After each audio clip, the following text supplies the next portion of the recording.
Assalamualaikum warahmatullahi wabarakatuh, netizen yang berbahagia. Saat ini kita berada di gedung PC GP Ansor Kabupaten Brebes dalam rangka peresmian gedung dan halal bihalal. Ketua GP Ansor Kabupaten Brebes, Bayu Rohmawan, mengatakan bahwa pembangunan gedung ini sejak kepemimpinan Ahmad Munsif, dan kali ini dirinya mengaku hanya untuk melanjutkan hingga selesai meskipun baru lantai 1.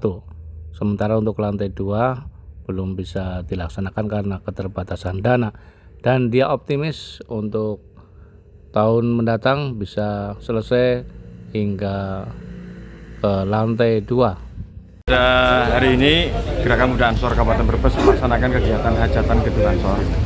Dikemas beberapa rangkaian kegiatan, termasuk tadi pagi kita membuka bazar UMKM dari sahabat-sahabat PAC.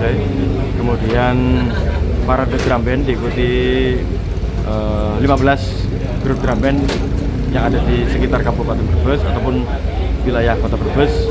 Kemudian lanjut dengan kegiatan halal bihalal, doa bersama, dan sekaligus untuk konsolidasi organisasi. Ini harapannya dengan gedung yang baru bagaimana? Oke, kita semua sudah tahu dan merasakan manfaat daripada Gerakan Muda Ansor.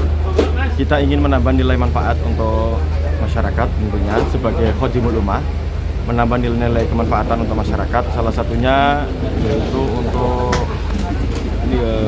kegiatan-kegiatan pendidikan, kegiatan-kegiatan keagamaan, dan juga meningkatkan sumber daya manusia.